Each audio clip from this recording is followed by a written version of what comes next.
সাবেক রাষ্ট্রপতি ও প্রখ্যাত চিকিৎসক অধ্যাপক এ.কে.এম. বদরুদ্দোজা চৌধুরী ইন্তেকাল করেছেন। ইন্না লিল্লাহি ওয়া ইন্না ইলাইহি রাজিউন। গতকাল শুক্রবার দিবাগত রাত 3:15টার দিকে উত্তরা মহিলা মেডিকেল কলেজ হাসপাতালে চিকিৎসাধীন অবস্থায় তিনি মারা যান। তার বয়স হয়েছিল 94 বছর। ফুসফুসে সংক্রমণ নিয়ে গত বুধবার বদরুদ্দোজা চৌধুরী হাসপাতালে ভর্তি হয়েছিলেন। সেদিন তার মেয়ে চিকিৎসক শায়লা চৌধুরী জানান, আগে থেকেই তার বাবার স্কিমিক হার্ট ডিজিজ ছিল। আজ শনিবার বদরুদ্দোজা চৌধুরীর ছেলে রাজনীতিবিদ মাহিবি চৌধুরী সকালে তার মৃত্যুর খবর জানান। আগামীকাল রোববার সকাল 11টার দিকে মুন্সিগঞ্জের স্টেডিয়ামে বদরুদ্দোজা চৌধুরীর তৃতীয় জানাজা হবে। বাদ জোহর গ্রামের বাড়ি মজিদপুর দয়হাটায় চতুর্থ জানাজা শেষে পারিবারিক কবরস্থানে তাকে দাফন করা হবে। রাজনীতিবিদ মাহিবি চৌধুরীর ফেসবুক পোস্টে জানা যায়, বর্ষিয়ান রাজনীতিবিদ বদরুদ্দোজা চৌধুরী গত 13ই জুলাই হৃদরোগে আক্রান্ত হয়ে তারই প্রতিষ্ঠিত উত্তরা মহিলা মেডিকেল কলেজ হাসপাতালে ভর্তি হয়েছিলেন। তিনি সেখানে কয়েকবার চিকিৎসাধীন ছিলেন। তার মৃত্যুতে শোক জানিয়েছেন রাষ্ট্রপতি মোহাম্মদ শাহাবুদ্দিন ও অন্তর্বর্তী সরকারের প্রধান উপদেষ্টা ডক্টর মোহাম্মদ ইউনুস। অধ্যাপক বদরুদ্দোজা চৌধুরী বিকল্প ধারা বাংলাদেশের সভাপতি ছিলেন। তিনি ছিলেন বাংলাদেশ জাতীয়তাবাদী দল বিএনপি এর প্রতিষ্ঠাকালীন মহাসচিব। এছাড়া জাতীয় সংসদের উপনেতা হিসেবে দায়িত্ব পালন করেছেন। 1978 সালে তৎকালীন রাষ্ট্রপতি জিয়াউর রহমানের অনুরোধে বদরুদ্দোজা চৌধুরী রাজনীতি শুরু করেন।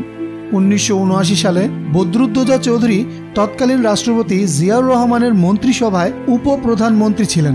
তিনি জিয়াউর রহমান ও খালেদা জিয়া দুই সরকারের সময় মন্ত্রী ছিলেন। তিনি বিভিন্ন সময় স্বাস্থ্য ও পরিবার পরিকল্পনা, শিক্ষা, বিজ্ঞান ও প্রযুক্তি এবং সংস্কৃতি বিষয়ক মন্ত্রণালয়ের দায়িত্ব পালন করেছিলেন। বিটিভিতে তার আপনার ডাক্তার অনুষ্ঠান খুবই জনপ্রিয় ছিল। মুন্সিগঞ্জ 1 আসন থেকে বদরুদ্দোজা চৌধুরী 5 বার সংসদ সদস্য নির্বাচিত হন। 2 বার জাতীয় সংসদের এবং 1 বার বিরোধী দলীয় উপনেতা হিসেবে দায়িত্ব পালন করেন তিনি। 2001 সালের 14ই নভেম্বর বাংলাদেশের 15তম রাষ্ট্রপতি হিসেবে দায়িত্ব নেন বদরুদ্দোজা চৌধুরী। রাজনৈতিক কারণে 2002 সালের 21শে জুন তিনি রাষ্ট্রপতির পদ থেকে পদত্যাগ করেন।